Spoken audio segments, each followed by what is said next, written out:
From Recorded Future News and PRX, this is Click Here.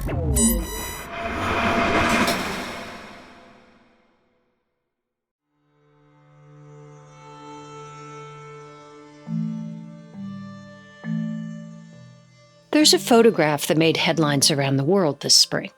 An elderly woman sits on a wooden bench in what looks like an interrogation room. She's smiling politely at two men in military uniform. And if it's genuine, it answers a question one family has been asking for years. Is she alive? The woman is Aung San Suu Kyi, Myanmar's former leader.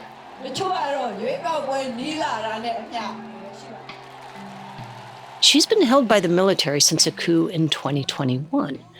And except for one heavily censored letter, she hasn't been allowed any contact with the outside world, not even her own family. They haven't spoken to her, they haven't seen her, they don't even know exactly where she's being held. So when Myanmar's military released this image in April, saying Suu Kyi had been transferred from prison to house arrest, it should have answered everything. Instead, her own son, Kim Aris, didn't believe it. This is what he said on his YouTube channel after the picture came out. Not a single shred of independently verified proof of life or evidence that she has actually been moved has been provided.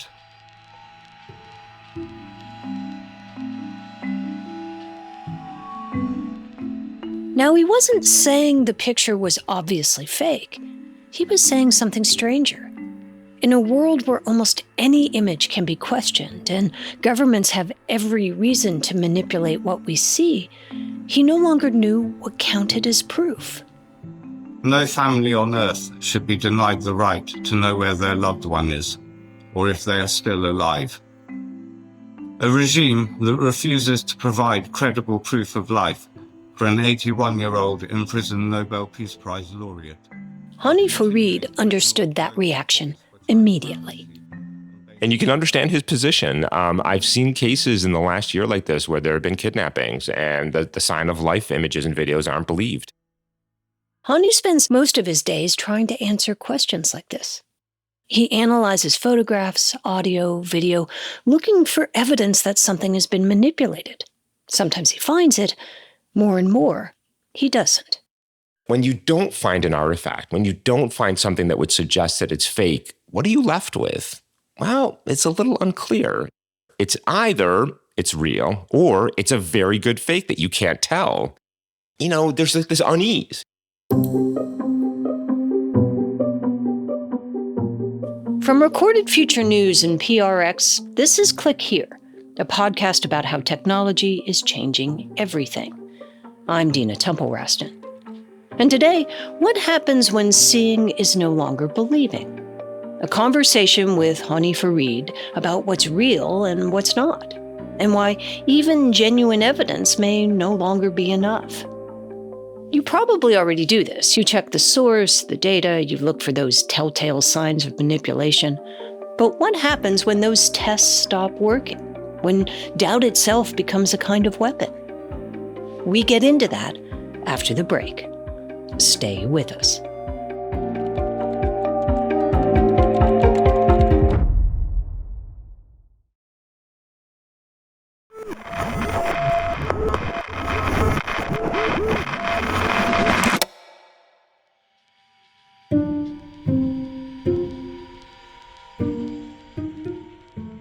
To this day, it's almost impossible to say with certainty what that photograph of Myanmar's former leader, Aung San Suu Kyi, actually proves.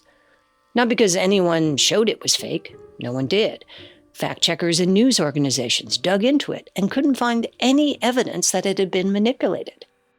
But they couldn't verify much else about it either. It could have been genuine. It could have been years old. Which meant the question Kim Aris was asking, is my mother alive, still couldn't be answered.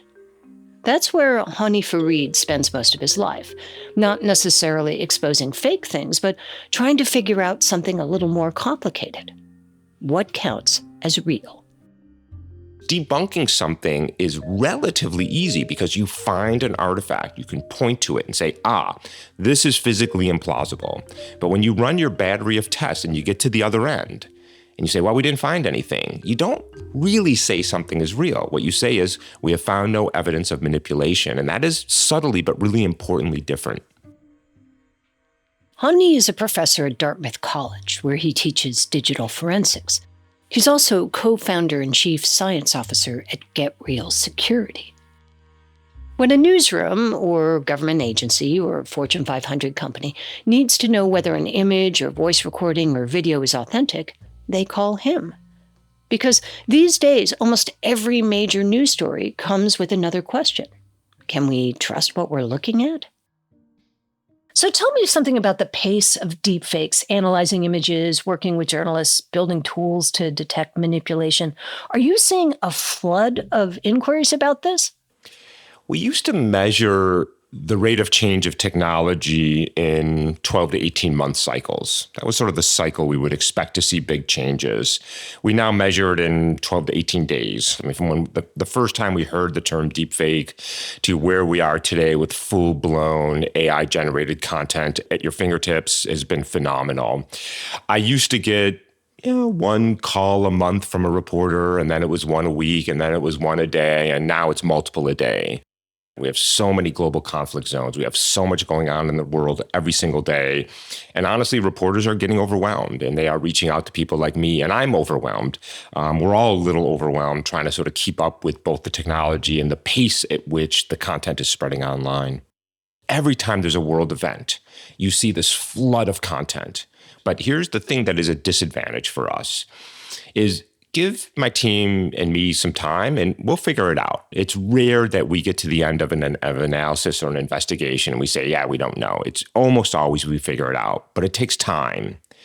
But as we are doing that, the internet keeps moving forward. And that means millions, tens of millions, hundreds of millions of views. So by the time we get the call from a reporter, by the time we do the analysis, by the time we talk to the reporter, by the time the fact check goes out there, this content is everywhere. And setting the record straight is exceedingly difficult.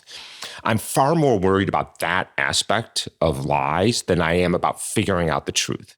Time is not on our side because of the speed at which social media moves. So tell me about Get Real Security. Why did you start it? We started seeing the threat landscape expand dramatically. So generative AI and deepfakes and synthetic media in the early days was really targeting famous people. The Taylor Swifts, the Scarlett Johanssons of the world who had a huge, massive digital footprint where the AI could learn every aspect of them because it needed thousands and tens of thousands of examples of what they looked like and sounded like. But what happened over the years is the technology to grab your identity, your face, your voice went from thousands and tens of thousands of images to one. It went from 8 hours of audio to clone Joe Rogan's voice to 15 seconds of your voice. And so suddenly the threat landscape went from a relatively small number of people, public figures, to everybody who has any type of digital footprint. Everybody's struggling. It is getting worse every day. And you just can't solve this problem at an academic institution. We're just not equipped to do that. So we can build the core technology, but we needed to start this company to really help these organizations deal with this brave new world that we have entered. It turns out the question Kim Aris was asking about his mom's photograph has become everybody's question. Walk me through what it looks like when you get a request. Does someone send you something and say, is this real? And then what happens next? So the way this works is we get a call from a media outlet, from a client, from law enforcement, from national security saying, we have a piece of content. We need to understand if it's real or not. And you just start digging in. Images are different than video. Video is different than audio. Every case requires a different approach, which is also why you don't just throw this stuff at AI and say, well, you figure it out. It just doesn't work that way. Everything is so complicated. I'll give you one example from recently, which was there was a video released of what looked like a Tomahawk missile striking the school in Iran. A new missile video has put the spotlight on the United States regarding the recent bombing of a girls' school in Iran. Footage has emerged appearing to show a US Tomahawk missile in the clear vicinity of a primary school in the southern Iranian city of Minab. It's a strike that killed over 150 people, most of them girls studying at the school. And the question there was, did somebody add in 5 frames a Tomahawk missile? That's not AI or not. right? That wasn't really the question. It was more of a localized manipulation. If somebody's talking, it might be, is this 30, 60-second audio AI generated? But it could also be, did they change that one word, which is incredibly meaningful in the middle? So context matters. When I saw the Tomahawk missile picture, Tomahawk missile going into a schoolyard in Iran, I have to say, I thought it looked fake. It looked like it had sort of been etched onto a sky. I agree with you. When I first saw it, I remember it so well. It was Sunday morning, got maybe a half a dozen calls from different media outlets saying, what's going on? I looked at it. It was a really short video, which always makes me suspicious. It was low quality. It was shaky. When you isolated the 5 frames, you thought, yeah, okay, first of all, this would have been very easy to fake. This is another question you always ask yourself is, if this was fake, how hard would it have been to make? And this one would have been relatively easy. And I was immediately suspicious. But then I started digging in, and we started, measuring physics and trajectories and size and distances, and everything started lining up, everything. And then the New York Times did some amazing open source investigations, and the Washington Post did some amazing investigations, and we came to the conclusion that it was real. And that was an interesting case for me. It was about 48 hours of my life where I had to get turned around because I was so suspicious when I first saw it. But I came out the other end thinking, no, that was real. How good is the average person in your experience at spotting fakes? We in my lab, this is joint work with Emily Cooper, who's both a neuroscientist and my wife. We do perceptual studies. We've been doing these perceptual studies for years. We show people images, we have them listen to audio, we have them look at videos, and they are essentially just slightly better than chance. But they don't know it. And that's really interesting that they don't know it, because that means that they are highly confident in a very wrong assessment. And here's the thing. When we do perceptual studies, we've set you up for success. You are in a lab setting. We are telling you, you are going to look at content. We are asking you to make an assessment. It is not politically charged. It is not emotionally charged. Now imagine you are in social media, doom scrolling, politically charged, emotionally charged, things that you are ideologically feel strongly about. You're way worse at it in that situation. We didn't evolve. Our visual system didn't evolve to think, is this thing real or not? We were out in the world, and if we saw a tiger, run. There was no question of, well, is that really a tiger? You just ran, and that's how you survived. But in this modern world, in this modern AI world, we have to really figure out how to reason about what we're seeing, and we're just not equipped to do it. If our brains aren't built for this, it raises another troubling dilemma.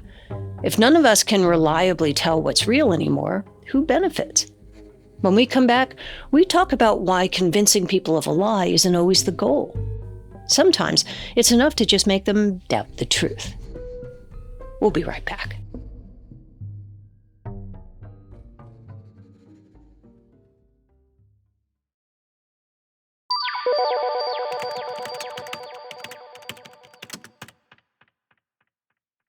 Hany Farid says our brains aren't built for a world like the one we're in. And once people understand that, they don't necessarily have to convince you of a lie. Sometimes it's enough to make you doubt the truth.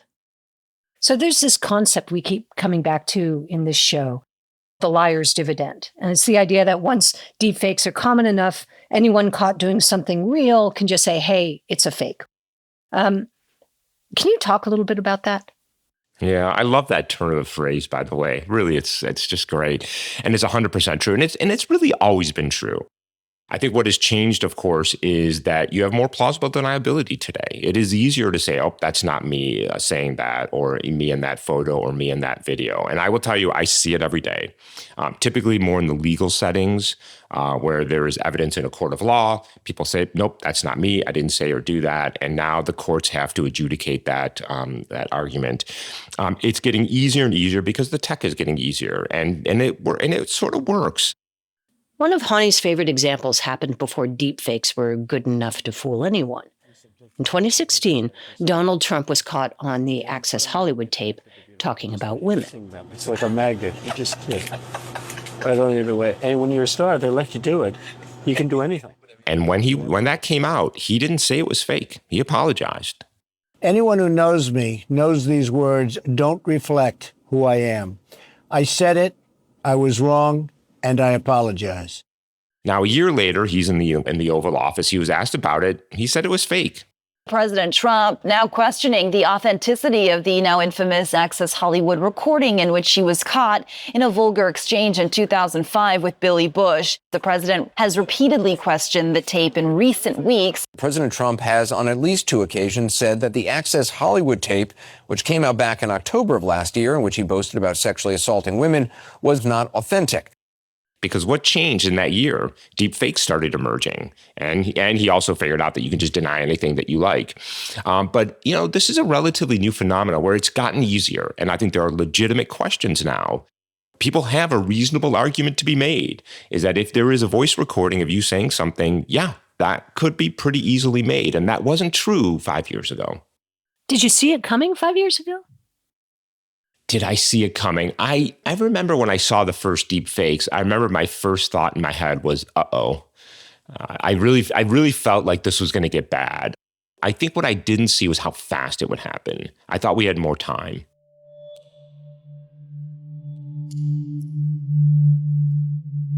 So you've talked about how asking regular people to go out and verify what's real is sort of like asking them to be their own doctor or lawyer.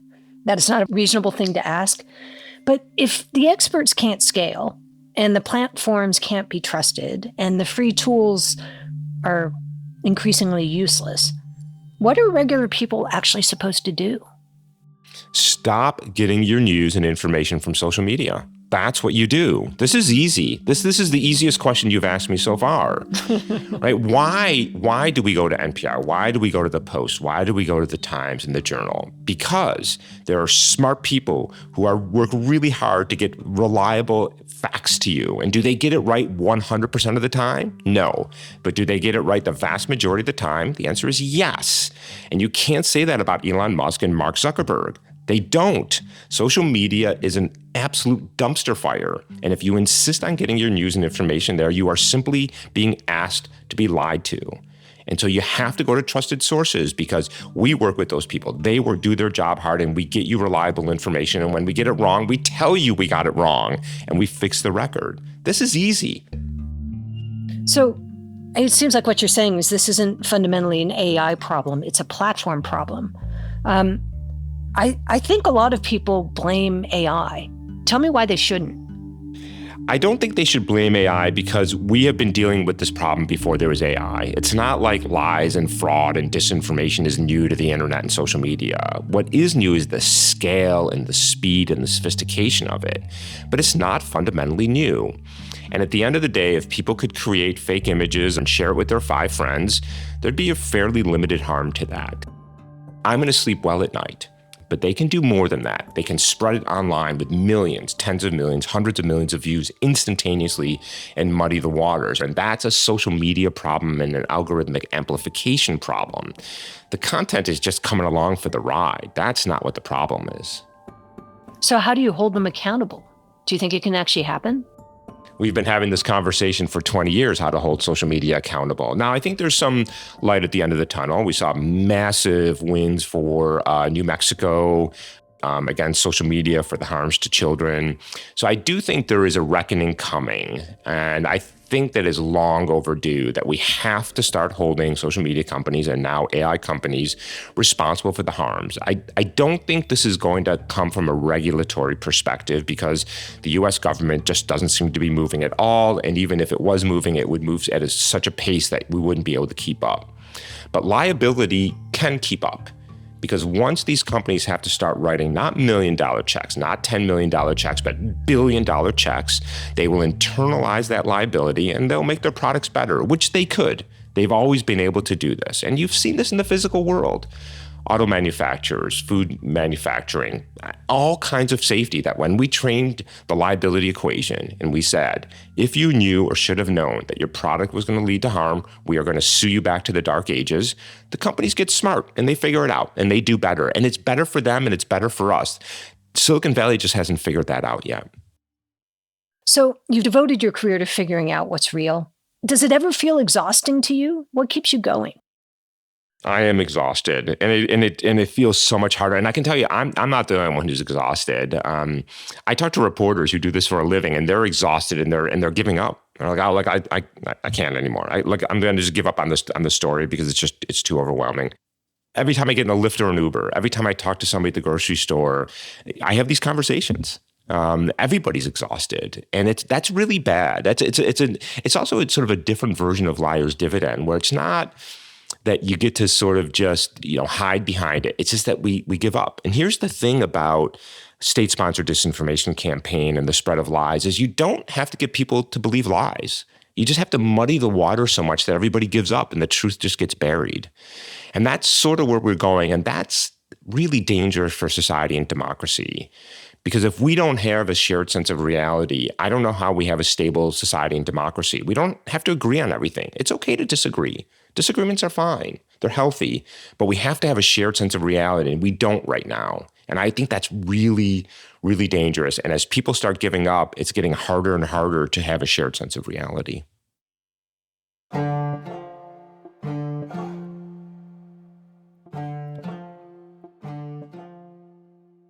Hany Farid told us there was no putting the genie back in the bottle.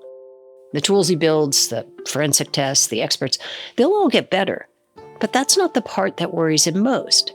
What worries him is what happens after the analysis and the fact check and the experts. Because if enough people stop believing what they see, eventually they stop believing each other. Think back to where we started. Kim Aris, Aung San Suu Kyi's son. The tragedy wasn't simply that he couldn't tell whether the photograph was proof of life. The tragedy was that the proof itself no longer meant what it once did. That's the world Hany Farid worries about. Not the one where fake images exist, one where real ones no longer settle the question. This is Click Here.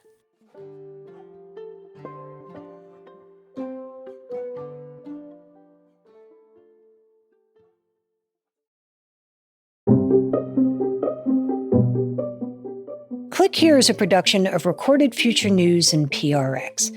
Today's show was written and produced by Megan Dietrich, Sean Powers, Erica Gutta, Zach Hirsch, and Maya Fawaz. It was edited by Karen Duffin and Sarah Quevedo, and fact-checked by Darren Ankrum. Original music is by Ben Livingston, with additional music from Blue Dot Sessions. Our staff writer is Lucas Riley, our illustrator is Megan Goff, and our sound designers and engineers are Jake Cook and Jesse Neiswanger. I'm Dina Temple-Raston, and thanks for listening.